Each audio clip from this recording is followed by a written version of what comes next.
misalnya ini ada di beberapa literatur fikih, di semua fikih, baik mazhab Syafi'i, Hanafi, Hambali, di semua kitab fikih.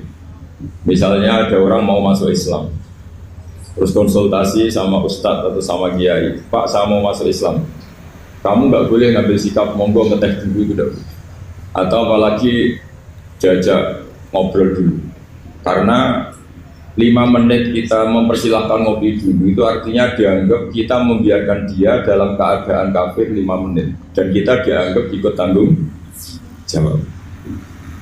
Sehingga di bab ada ulama yang ngebabkan itu sampai di bab murtad.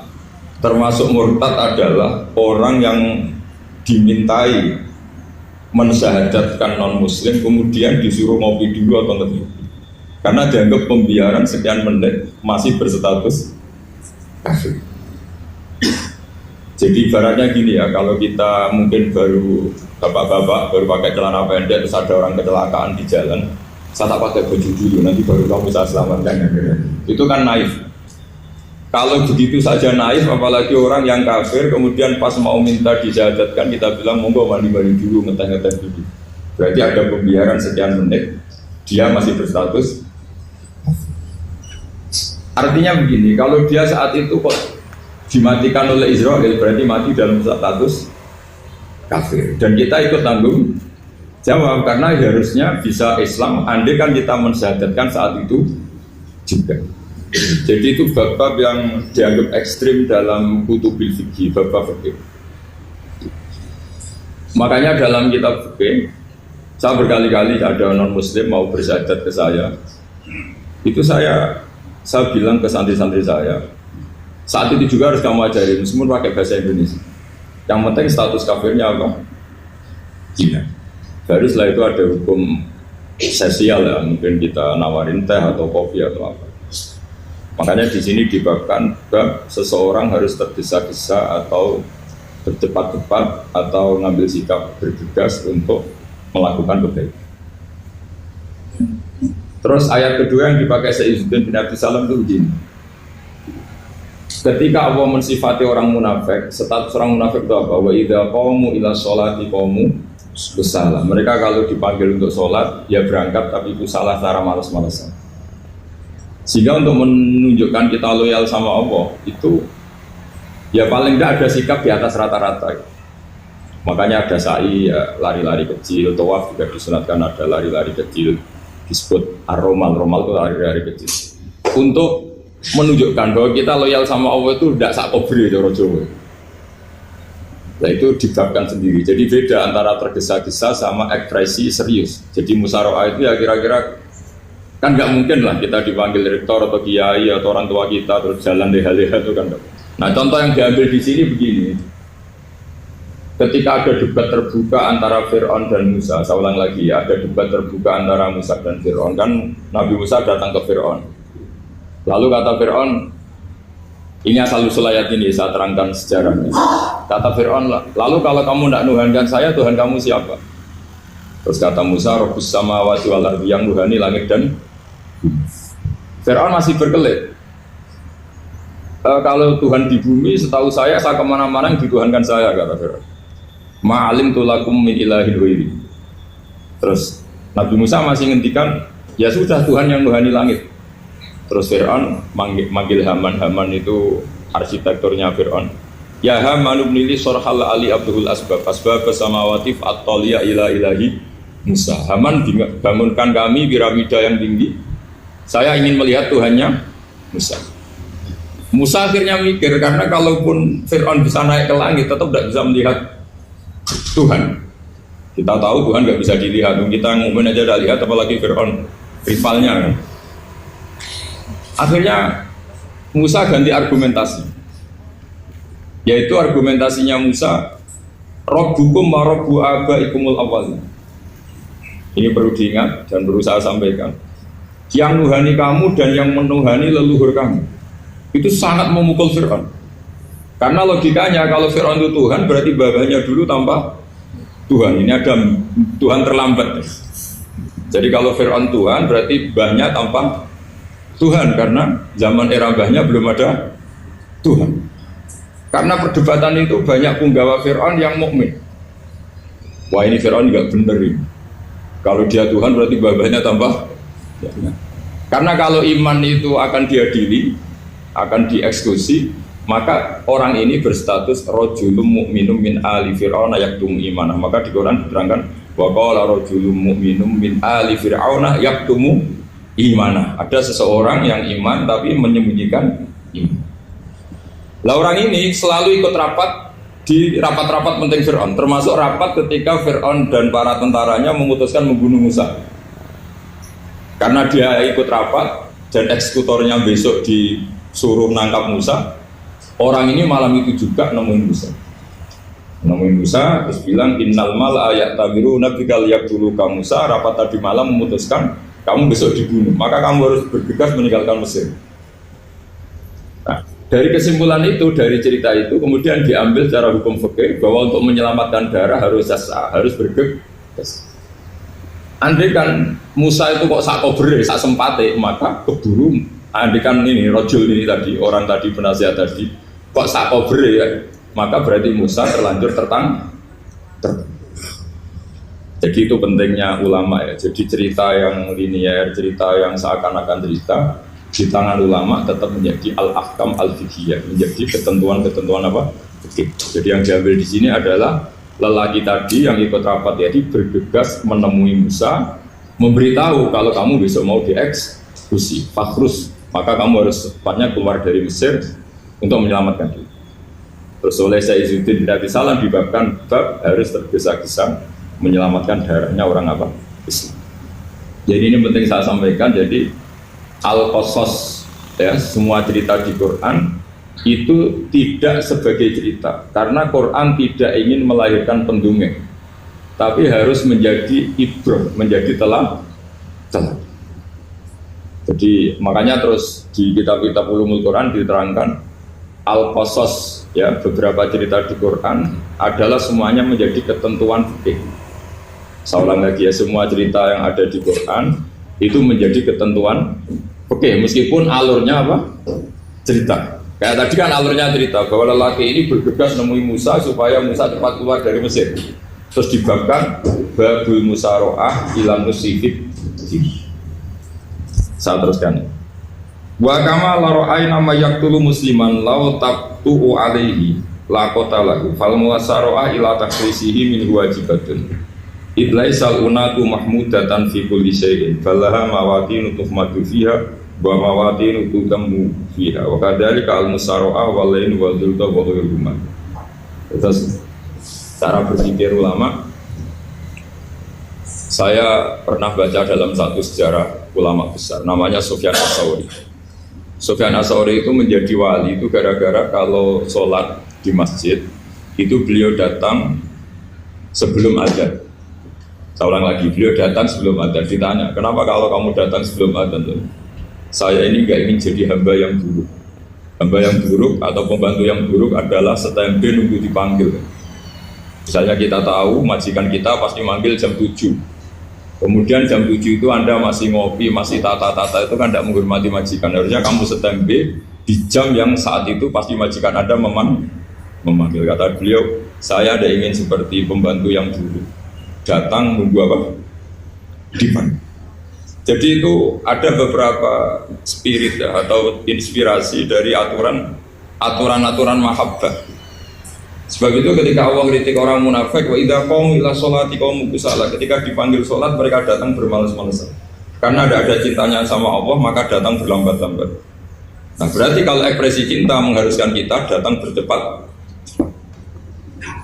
Makanya dalam istilah lain di Quran ini termasuk balaghatul Quran. Di juz 25 itu istilah menuju Allah itu fafirru ilallah. Kita tahu firar itu maknanya lari apa jalan biasa?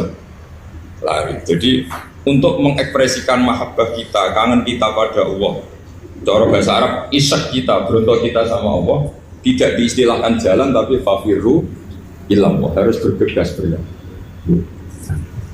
Begitu seterusnya. Maka kalau ada orang Islam terus ini konsekuensi hukum. Ada non-muslim minta, Pak, saya tolong ajarkan syahadat. Nggak boleh saya bilang gini, monggo ke dalam dulu. Padahal perjalanan ke rumah saya misalnya setengah jam, nggak boleh. Saat itu meskipun sambil berdiri-diri, harus kita tauhidkan. Kamu yakinnya Allah itu satu Tuhan Allah? Harus. Karena kalau ada perjalanan ke rumah 5 menit terus dia kecelakaan, belum syahadat, statusnya mati apa?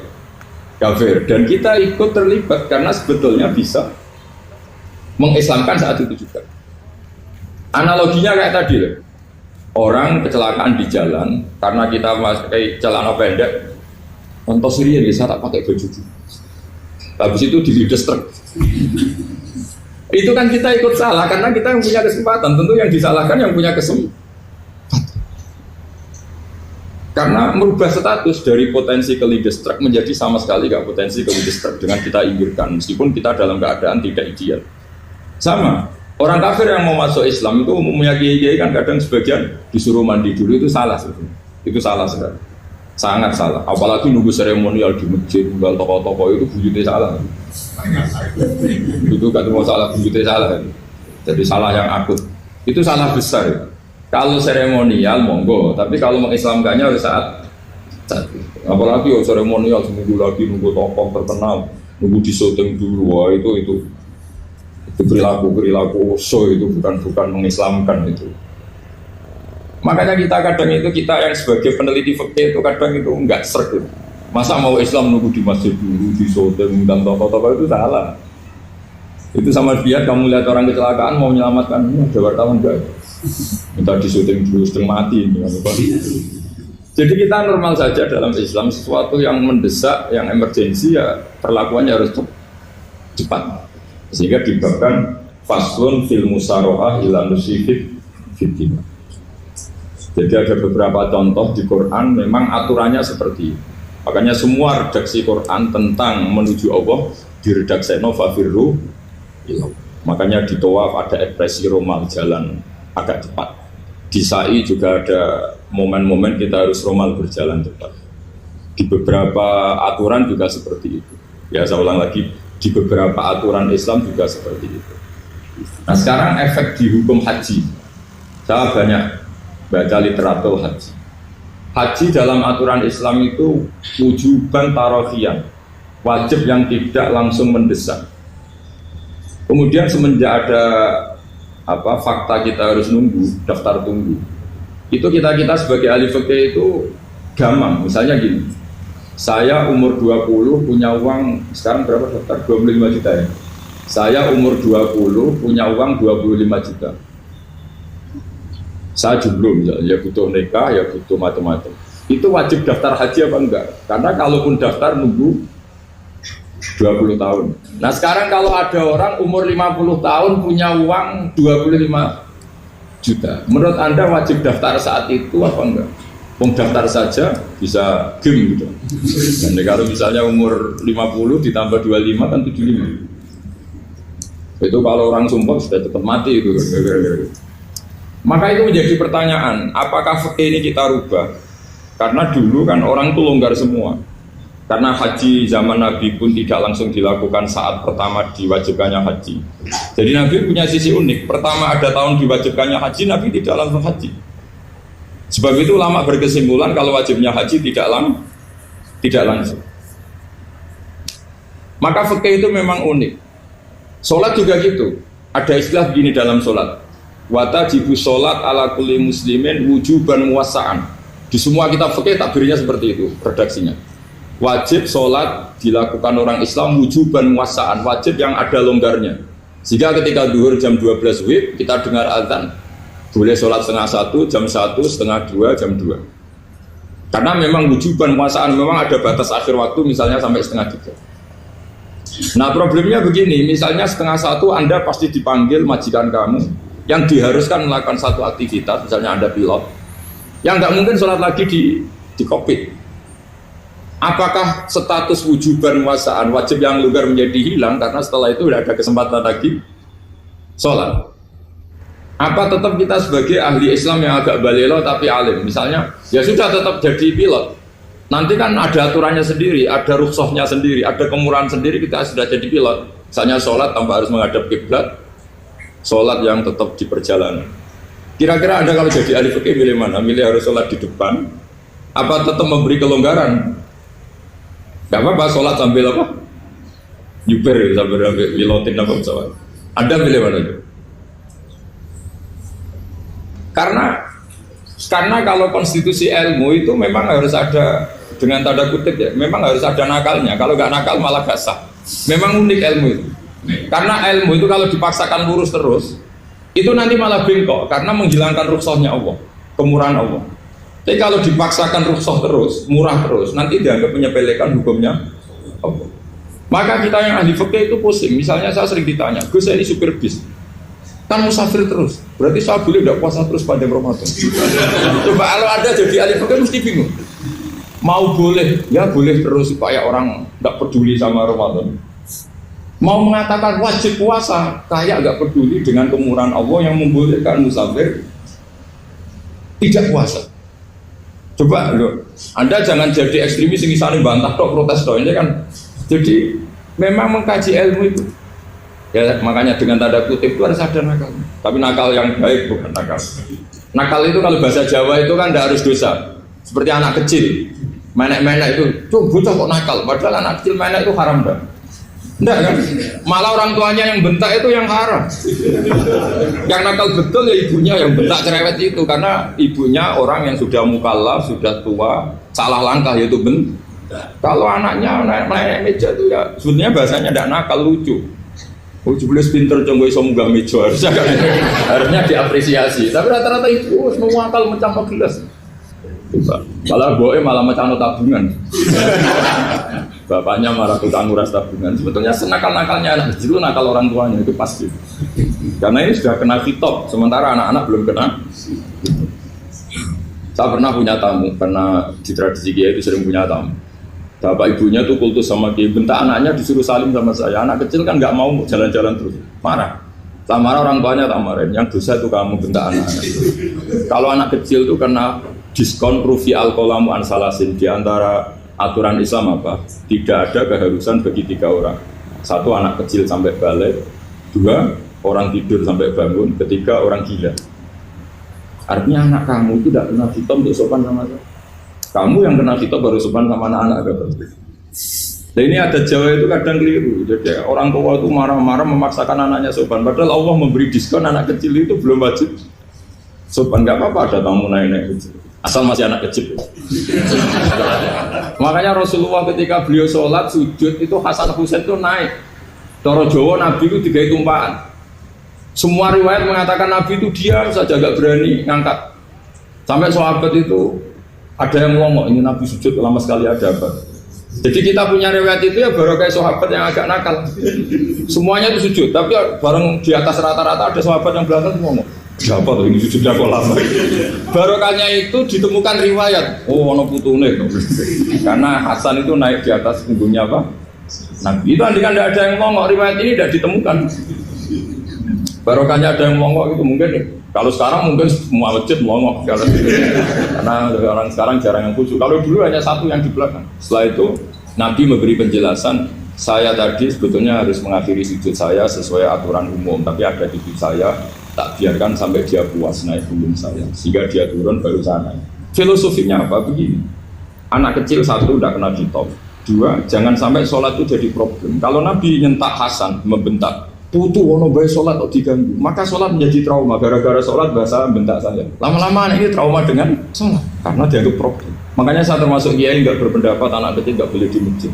Sering kan anak kecil di masjid wajah khutbah ramai, saya termasuk setuju tetap boleh. Kalau dibentak di masjid, maka dia trauma dengan masjid. Bangsa ke masjid dibentak. Lagi pula kadang-kadang orang tuh gaya-gayaan tok. Wah, rame orang khutbah, ngeramen nih. Padahal kalau nggak diramein anak-anak malah udah tidur. Kita kan nggak bisa menjamin kalau perilaku kita lebih baik gitu. Mendingan kan anak-anak main di masjid dibanding di karaoke kan. Jadi kan, lah ini maksudnya saya, ini fikih ya. Fikih itu wilayahnya, makanya jadi ahli fikih itu susah-susah gampang. Jangan hanya berpikir protes dengan ketentuan fikih, mengkaji yang sebanyak-banyaknya. Itu tadi, misalnya Anda seorang supir permanen, supir bis terutama. Kalau truk kan bisa lihat-lihat, kalau bis kan apa ada deadline-nya ya waktu. Seperti bis jurusan Surabaya Semarang, saya kan sering naik bis jurusan Surabaya Semarang. Kadang-kadang supirnya melihat saya tanya, Gus saya ini supir, saya ini Ramadan itu gimana ya? Ya saya sudah ngerti setengah nakal dan senengnya dijawab rasa poso ya saya. Tapi masalahnya secara fikih kalau kamu mengharapkan kamu harus puasa terus. Kamu melanggar konstitusi ilmu. Memang musafir punya diskon? Boleh? Tidak puasa. Pertanyaannya, bayarnya kapan? Wong Syawal ya nyupir lagi, Zulqa'dah nyupir lagi, nanti sampai Ramadan ya. Nah terus, ya pas kamu cuti, biasanya cutinya pas sakit, boleh diskon lagi karena sakit. Coba. Nggak, andai kan Anda jadi ahli fikih milik zaman. Lu kalau orangnya soleh terus kayak ustadz-ustadz di sini kayak dosen UI kan, masa dosen UI Universitas Islam nggak Islami kan nggak mungkin. Mungkin memilih poso kan. Masalah ini kan hukum untuk orang kebanyakan, nggak boleh hukum musuh gak kuat. Sahur jam 3:30, ngombe vitamin, pokoknya harus kuat. Itu udah hukum, itu saran. Hukum itu beda dengan saran. Hukum itu hanya berpijak musafir itu boleh store. Kalau saran memang boleh, ya usahakan kamu makan 3:30 pas fit, ber. Terus kalau nyumpir selesai jam 10, nanti istirahat. Memangnya majikan bisa ngatur jamnya? Itu fikih. Maka menjadi perdebatan, yang namanya pergi itu apa? Menurut Imam Syafi'i, pergi itu ya dari rumahnya ke tempat yang asing, yang tidak wilayahnya namanya pergi. Menurut Imam Ahmad bin Hanbal enggak. Pergi itu tidak kerja. Jadi orang yang supir yang seperti itu namanya tidak pergi, tapi kerja. Tanyakan ke publik, misalnya jenengan ke UI, istri kamu atau suami kamu ditanya, istri kamu kemana? Kira-kira jawabnya bilang pergi jalan-jalan apa bilang kerja? Kerja. Makanya kata Imam Ahmad bin Hanbal, mudi musafar atau orang yang berprofesi, yang profesinya memang harus pergi, kayak traveling atau supir, maka itu namanya tidak pergi, namanya itu kerja. Karena apa? Sekali distatuskan pergi, maka ikut status yang dikatakan Allah dan Rasul, dapat diskon, boleh tidak puas. Maka terus kita debat tentang definisi. Nah, definisi ini penting karena yang menjadikan hukum rubah itu definisi. Misalnya gini, Mbak ini ngaji saya. Statusnya kalau pakai status saya ajnabi, orang lain Bapak ajnabiyah, maka hukumnya saya melihat Bapak ini haram karena statusnya ajnabi melihat ajnabiyah yang tidak mahram. Tapi kalau di fikih itu ada statusnya. Cara lelaki boleh muwajahah sama perempuan adalah 1 untuk belajar, 2 untuk muamalah, 3 untuk kesaksian, 4 untuk pengobatan. Itu kan ada pengecualian. Sehingga statusnya sekarang Mbak itu belajar, apa ini melihat Gus Bah atau Gus Bah itu mengajar atau gimana Mbak? Itu statusnya bisa rubah. Makanya kalau sebetulnya kalau kita marung di warung misalnya Padang, kita nggak pilah-pilah, kebetulan pelayannya perempuan itu masih bisa dipilah secara fikih. Saya muamalah marung, cuma kebetulan penjaganya. Tapi masalahnya Pak ini punya daftar penjaga yang cantik, itu masalah. Maka pertanyaannya itu marung ke situ demi marung, apa demi melihat? Tidak jawab saja.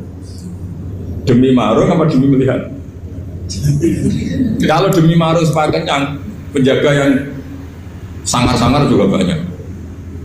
Ayahnya kalau demi makan, penjaga yang cowok kan banyak. Kalau demi melihat, berarti yang dihitung kan niatnya. Berarti karena muamalah apa karena melihat? Melihat. Itu status. Jadi makanya kalau mudi musafar itu namanya orang pergi atau orang kerja? Orang kerja. Maka menurut pikirannya Imam Ahmad bin Hanbal seperti itu harus puasa karena dia adalah pekerja, bukan musafir. Lalu dalam masalah jumlah 3 hari misalnya, kalau dalam fikih kita, tidak saya kenapa ngomong fikih terus ya, karena banyak yang melupakan fikih. Jenengan pergi haji, zaman Nabi haji itu jamak dan qashar terus. Padahal hajinya Nabi itu, haji itu minimal kan berapa hari minimal itu? 9, 10, 11, 12. Sebenarnya haji itu minimal hanya 4 hari. Karena 13 Dzulhijjah bisa nafar apa? Awal. Kalau nafar awal berarti nggak ada kewajiban nafar sani. Berarti yang wajib betul kan 9, tanggal 9 wukuf di Arafah, terus 10 biasanya ifadah sama balang jumroh apa? Akobah, terus 11, 12 itu kan sudah boleh cabut karena apa? Nafar apa? Awal. Berarti nggak usah nafar apa? Sani. Berarti hanya berapa? 4. Tapi Nabi haji di Mekah Madinah itu sampai 40 hari karena perjalanan. Pertanyaannya ketika Nabi menjamak dan mengqasar itu cara Imam Syafi'i lisafar.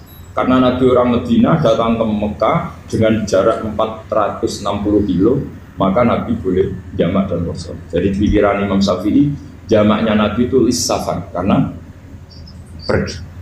Cara pikiran Imam Malik enggak, jawabnya Nabi itu linusuk. Nabi menjamak sholat itu karena melakukan ibadah haji.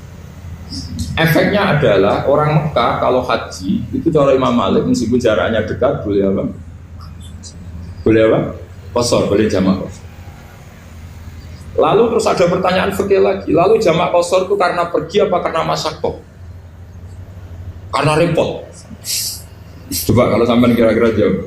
Misalnya kita orang kaya bawa uang 1 miliar naiknya Alphard, ada supirnya, ada ajudannya. Pergi di jarak 100 kilo. Masyaqqahnya kan tidak ada sama sekali, apalagi di tol kebetulan nggak macet. Kira-kira boleh jamak nggak? Boleh Gus karena pergi, tapi kan nggak ada repotnya sama sekali. Dibanding misalnya yang ngebis bawa beras 1 kintal gitu kan, udah gitu suruhan orang lagi kan pusing. Maka fikih ini untuk memberi hukum itu kalau fikih itu menstatuskan dulu. Ini orang boleh jamak itu karena masyaqqah apa karena safar. Lalu kalau setelah karena safar itu karena jaraknya apa tingkat masyaqqahnya. Kalau karena jaraknya ya tidak juga. Tidak juga gini maksudnya. Mungkin Anda tidak pernah terpikir begini. Kalau saya mau ke Jakarta, kemudian sampai Purworejo itu sudah waktu zuhur. Saya boleh nggak zuhur di situ sama saya? Boleh kan? Padahal perjalanan saya belum capek. Artinya nunggu boleh jamak itu setelah kita menempuh jarak itu apa menuju, sedang menuju dan niat. Sedang menuju dan niat. Misalnya saya mau ke Jakarta, saya orang Sleman mau ke Jakarta, itu sampai mana itu Magelang itu sudah boleh jamak kan? Boleh nggak? Boleh karena saya mau ke. Nah pertanyaan secara fikih mungkin ada tidak terlintas. Ternyata ditelepon sama istrinya nggak jadi pergi. Padahal sholatnya kadung di jamak duhur dan asar. Apakah setelah di rumah sholat lagi? Teman nggak pernah mikir gitu. Jadi orang fikih itu sudah pusing, makanya jangan diprotes terus. Kita ini sudah pusing, tapi orang itu enak aja protes terus. Nggak menurut jenengan nanti wajib sholat lagi enggak? Dia bolehnya jamak kan berdasar berstatus musafir. Ternyata selama Magelang ditelepon istrinya nggak jadi. Dia kadang sholat duhur dan asar. Setelah pulang masih jam 1. Terus ada asar, wah sholat terus. Kalau ada sholat lagi apa ada? Jangan saran. Kalau saran, wah sebaiknya sholat lagi. Itu tidak hukum, itu saran itu namanya. Saran dengan hukum beda. Sholat lagi pada. Loh, ketika ada jaga itu berdasar malas atau berdasar hukum? Apa? Nah kalau Anda sholat haji, pertanyaannya gini, Allah itu tidak punya tradisi mewajibkan 2 kali. Pertanyaan fikihnya mesti gitu. Dan saat Anda di Magelang menjamak itu melakukan sesuatu yang disahkan oleh agama. Berarti pas Anda jamak duhur asar, sesuatu pas melakukan itu kan berstatus sah dan boleh. Meskipun setelah itu ada masalah, istri kamu nelpon terus pulang. Tapi pas itu kan sudah dinyatakan oleh malaikat sah, Anda sudah duhur dan asar. Kalau melihat itu tidak wajib mengulang. Tapi bisa saja malaikat ada yang usil. Itu sah karena Anda berstatus musafir. Berhubung status Anda hilang, maka poin Anda sudah sholat juga hilang. Kamu milih fikih yang mana? Jadi peneliti fikih itu beda dengan orang-orang yang dengarin protes. Beda karena nengkuni itu beda karena ada konsekuensinya. Makanya fikih itu sampai saya punya kitab fikih itu dikarang 1 orang itu jumlahnya 20 jilid, per jilid itu segini. Jadi 1 meja itu dikarang 1 orang. Itu mulai yang presisi, yang detail sampai yang khayal. Yang khayal juga ada. Yang khayal itu tadi beliau banyak menghayalkan diri. Suatu saat Anda datang ke Mekah itu hanya butuh waktu 20 menit. Zaman itu belum ada pesawat. Lalu boleh gak jamak? Boleh gak nakal? Nakal itu begini. Sama orang kaya punya jet pribadi, misalnya Anda Ronaldo masuk Islam, orang kaya. Itu bisa nggak puasa? Karena begini, misalnya dia orang, contohnya orang Arab, jangan orang. Nah, contohnya itu dibalik saja. Di sini itu kalau imsak jam berapa tuh? Imsak Ramadan jam berapa? 3:30 aja biar aman ya. Kalau 3:30 kan masih imsak. Dia terbang ke Mekah. Jadi orang sini puasa jam 5 kan mulai puasa, dia terbang ke Mekah kan masih malam. Makan terus dia. Mekah mau ada matahari terbang lagi ke barat. Karena dia menghindari berstatus puasa. Atau sebaliknya, dia orang Mekah jam 12 puasa, 12 siang puasa. Dia, wah kalau 6 jam lagi buka, bisa barang saya. Terbang ke Indonesia. Ke Indonesia terbang baru 1 jam, di sini sudah buka. Itu khayal, jadi itu ada khayalnya. Itu lama dulu, sebelum ada pesawat sudah mengkhayal gitu. Bolehkah orang yang di Masyrik ke Maghrib demi itu? Kalau Anda jadi Raja Salman, jam 1 kok sudah nggak kuat apa? Puasa, itu diberi saran terbang ke Indonesia. Itu kalau pakai jet kan nggak sampai 9 jam, 1 jam ke Jakarta. Sudah ada wow akbar. Bukan. Boleh enggak? Lo mau kamu enggak bilang, oh enggak boleh. Wong di Jakarta sudah Ghurubu Syamsi. Masa sudah matahari terbenam orangnya enggak boleh? Bukan. Leja. Apa? Kalau resikonya gini, sampean mungkin nggak mikir, resikonya gini, kalau dia berstatus musafir, bolehnya buka karena musafir, pertanyaannya dia wajib bayar. Kan musafir bolehnya kotor nanti harus bayar, tapi kalau dia buka normal kan bayar, beda, efek pakainya beda. Sampean jangan protes, Gus Baik gimana, mau ngaji malah tidak senang. Ini kan ngajinya para dosen, para pegawai, jadi harusnya itu jadi mufti, ngaji untuk jadi mufti, bukan ngaji untuk mendengarkan. Jadi makanya saya mohon jangan sering protes sama ulama sudah pusing. Karena efek-efek hukum itu tidak gampang. Kayak tadi misalnya kalau dia boleh buka atas nama musafir, resikonya wajib bayar. Masalahnya Raja Salman ini mau dia inginnya. Maka pertanyaannya itu kitab yang milik saya tadi yang 20 jilid tadi. Ulama itu mulai dulu sudah membayangkan bagaimana kalau suatu saat ada satu kendaraan. Kenapa ulama bisa membayangkan itu? Karena ada buruk. Meskipun mereka nggak numpak buruk, hanya Rasulullah, tapi kan bisa membayangkan ada toyul waktu. Waktu itu bisa dilipat. Karena ulama dulu ahli astronomi, jadi bumi itu bulatnya gini, muternya gini. Berarti suatu saat ada satu ilmu di mana orang ngambil satu posisi terus melewati toyul waktu, ngalami lintasan waktu. Mulai dulu itu sudah dibicarakan. Pertanyaannya lalu status orang ini kayak misalnya tadi orang Mekah ingin cepat buka terbang ke Indonesia. Orang Indonesia menghindari imsak, misalnya 3:30 dia belum sahur. Wah kalau saya di Indonesia ini sepatnya sahur. Wah saya tak terbang ke Mekah. Enak kan terbang di Mekah ternyata masih jam 8. Wah bisa makan sepuasnya jam 8 malam maksudnya jam 20. Kan enak gitu. Bar wareg balik ke Indonesia wis jam 1 siang. Jam 1 siang kalau ingin cepat buka terbang ke timur. Langsung buka. Berarti dia kira-kira puasa aja 3 jam. Tapi terus ya mungkin kalau sampean lalu gue sudah repot-repot mau tinggal turu nggak sinetron kok buka dewi. Itu tidak hukum, saran itu namanya apa? Kalau hukum tetap tadi yang dikatakan puasa adalah imsak, mulai jam imsak sampai Ghurubus. Lalu pertanyaannya lagi, Ghurubus Syamsi sampai imsak itu konversi jam apa nyata-nyata Ghurubus Syamsi? Kalau yang diliwati khatul istiwa itu nyata, fi'lan kalau dalam bahasa Arab fi'lan awaqiyah. Tapi kalau Anda orang kutub, saya sering kirim-kiriman surat sama mufti-mufti yang ada di Timur Tengah, di Eropa, konsultasi maksudnya. Orang kutub itu kan tidak ada matahari, tidak ada apa-apa. Jika kalau Anda baca kitab di kutub, mesti Gus Bak jangan pembohong. Misalnya orang kutub ngaji saya, kamu harus subuh sebelum matahari terbit. Sekali matahari terbit waktunya hilang. Duhur setelah matahari agak ke barat. Asar kalau matahari terbenam hilang waktunya. Terus mereka bisa bilang mataharinya di mana?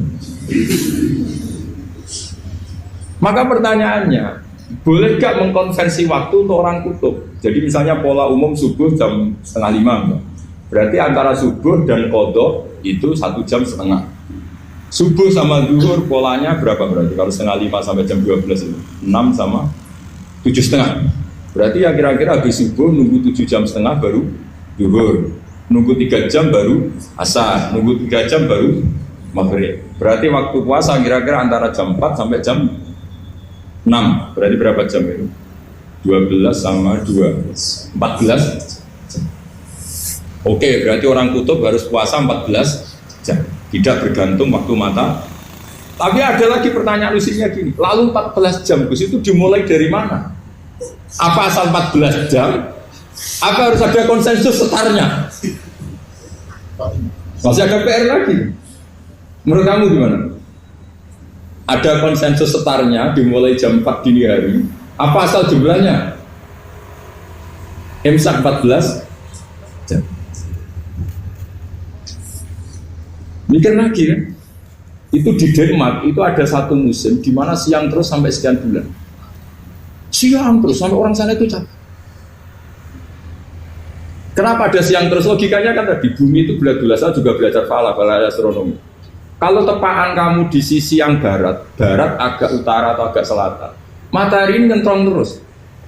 Sehingga bumi mulak malik ya kamu kesentrong terus karena kita ini kan tepaan di khatulistiwa, di khatulistiwa. Sebenarnya khatulistiwa itu bahasa Arab dari kata khatul istiwa, khatun itu garis, istiwa itu tengah. Islam itu oleh Allah memang dipilih di tempat paling top yaitu Mekah. Mekah Ka'bah itu surratul ardi. Jadi sebelum ditemukan ilmu astronomi itu Nabi sudah ngendikan Al-Ka'bah surratul ardi. Ka'bah itu pusarnya bumi. Sehingga di Ka'bah itu satu-satunya area yang terbebas dari medan magnetis. Karena dari utara dan selatan benar-benar di tengah. Maka potensi jam paling akurat di dunia itu hanya jam yang di Mekah itu. Karena apapun akuratnya teknologi di Amerika atau Jerman, karena jam itu dari logam tetap ketarik medan magnetis, entah berapa 00, tetap kena. Misalnya jam di Jerman lebih dekat mana kalau Jerman, mesti ketarik medan magnetis, entah berapa kadarnya, karena materi jam dari logam. Sementara di Mekah karena di tengah itu terbebas dari medan magnetis. Nah, sehingga yang segaris dengan Mekah kayak Indonesia itu semuanya khatul istiwa. Nah kalau khatul istiwa normal itu artinya ya 12 siang secara umum ya 12. Sehingga ulama Indonesia kalau ngaji itu lebih gampang, lebih tidak dianggap bohong. Karena ya ada terbitnya matahari, ada zawalus syamsi, ada hurubus syamsi. Coba kalau kitab itu Anda baca di kutub utara sama kutub selatan, murid kamu bingung semua. Ini gimana Ustadz, tidak ada matahari kok semuanya diukur pakai matahari. Lalu pertanyaannya dikonversi kan? Pertanyaannya kalau dikonversi pakai apa tuh? Asal 14 jam, apa harus sepakat dimulai jam berapa? Milih mana? Milih sepakat. Pertanyaannya kalau sepakat, ukurannya siapa yang jadi ahlul halli wal aqdi?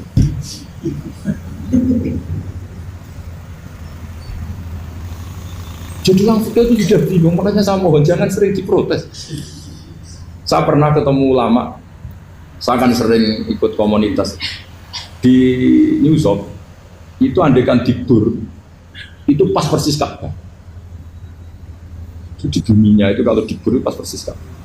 Lalu pertanyaannya, ada kiblat nggak di sana? Ya bumi kan gini ya, kalau dalam bahasa falak itu ada rubuk namanya. Rubuk itu bumi yang sewaktu itu hanya yang 1/4. Ya bumi yang sewaktu itu hanya 1/4. Jadi kita sekarang siang, berarti yang baru siang hanya 1/4 bumi. Nanti yang malam ya hanya 1/4 bumi. Ya, misalnya sekarang kita di sini siang, di Arab Saudi kan belum, ini masih 5:30. Ini sekarang di Arab Saudi baru. Lah itu ada daerah di mana dengan Ka'bah itu pas atas sama bawah. Harusnya kan bebas arah. Apa? Bebas arah. Lalu orang sana sholatnya itu menghadap kemana?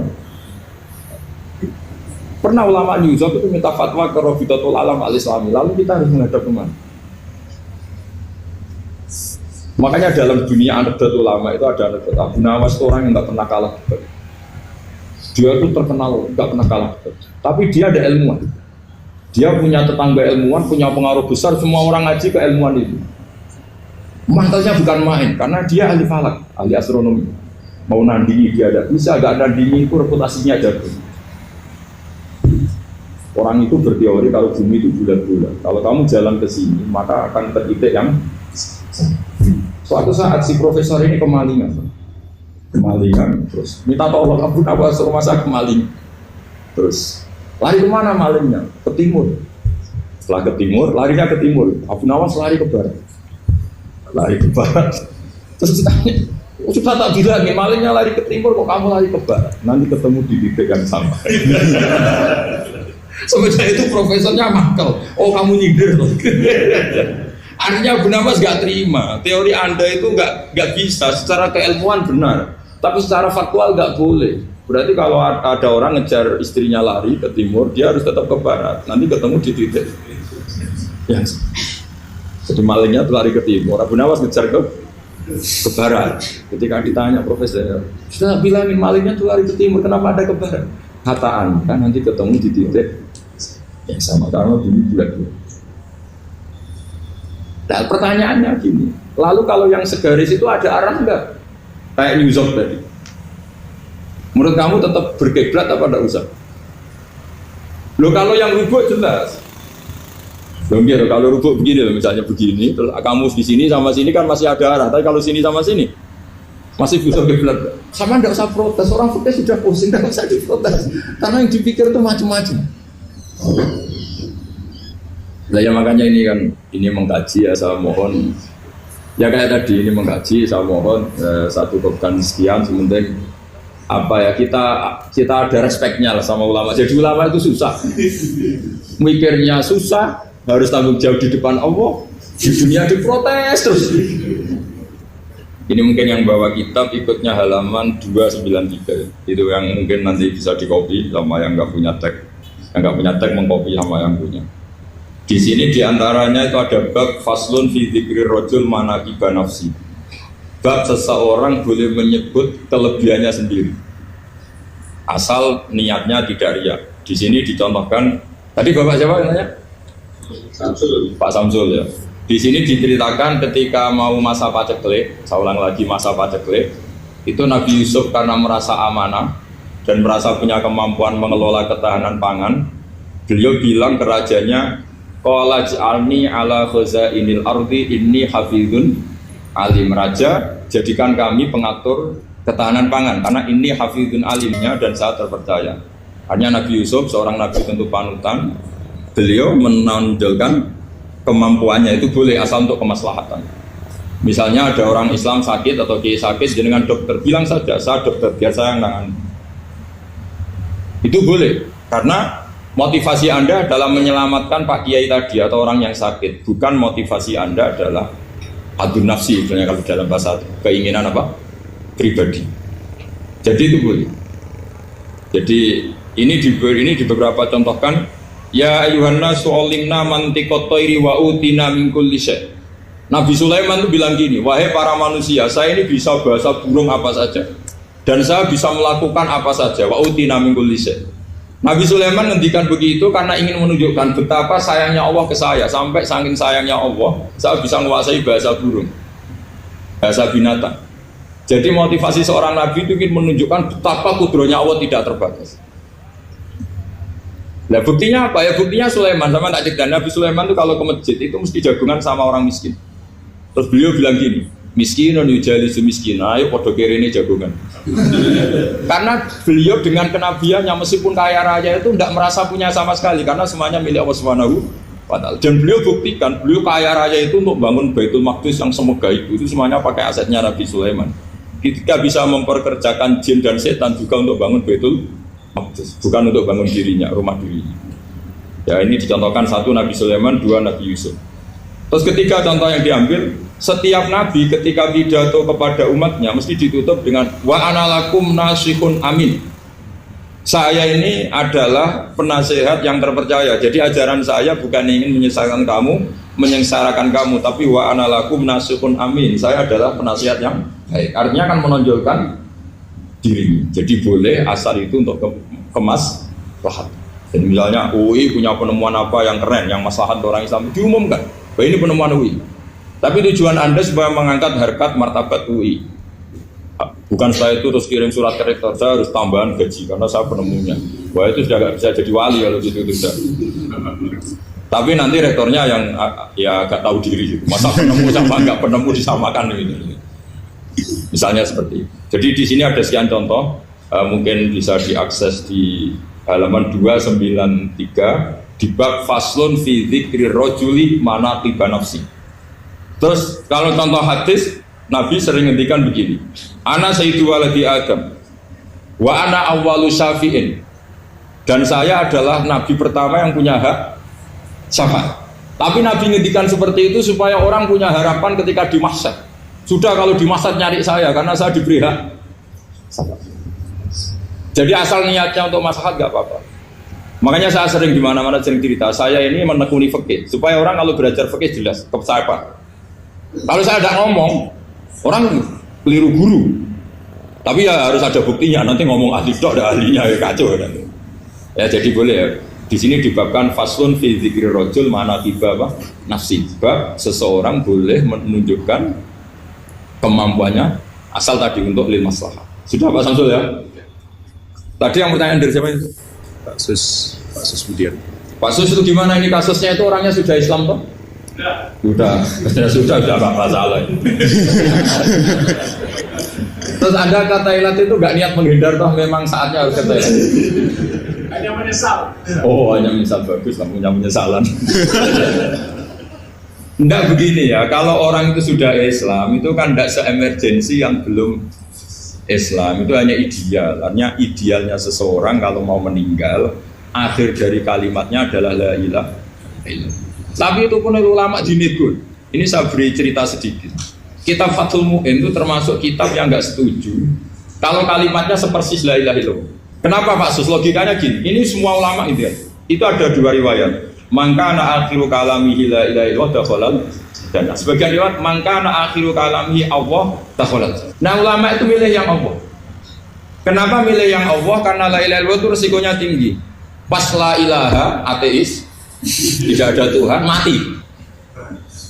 Maka ulama, tradisinya guru-guru kita, kalau ada orang mau mati yang sudah akut, itu hanya ditalkin Allah, Allah, Allah. Karena ini lebih tidak berisiko. Tapi kalau la ilaha illallah, pas la ilaha belum illallah, mati. Tidak bisa kamu pun. Ayo teruskan dulu. Baru mati ini gimana? Belum illallah kok sudah. Jadi makanya terus di situ diterangkan lagi begini. Setelah orang itu melafadzkan la ilaha illallah, kan orang mau mati itu kan macam-macam ya. Ada yang sudah akut, ada yang masih sehat. Kalau masih sehat sebaiknya la ilaha illallah. Tapi kalau sudah akut hanya dilatih apa? Allah. Terus saran kedua oleh kitab Fathul Mu'in diterangkan sebaiknya jangan ngomong lagi. Karena Nabi ngendikan akhir. Akhir itu harus itu menjadi kalimat. Jadi misalnya setelah kamu talqin la ilaha illallah, kamu tanya, "Pak, sertifikatnya di mana?" Akhirnya bapaknya jawab, "Di lemari." Pas melamari mati. Berarti akhir kalimatnya mati. Makanya kita juga harus memperjuangkan supaya itu benar-benar akhirnya. Jika nanti dikenang di akhirat, ini orang luar biasa mengakhiri dunia dengan kalimat la ilaha illallah. Tapi nanti kalau ini orang luar biasa mengakhirinya dengan lemari. Apalagi tanyanya gini, "Pak, tabungannya di bank apa?" Ini bisa, berarti terakhir bilang apa? Bisa. Jadi itu ada aturannya. Jadi kalau nalkin orang sudah melafadzkan kalimat tauhid, jangan dijak ngomong. Karena kalau diajak ngomong lagi terus mati, yaitu kalimat terakhirnya. Assalamualaikum warahmatullahi wabarakatuh.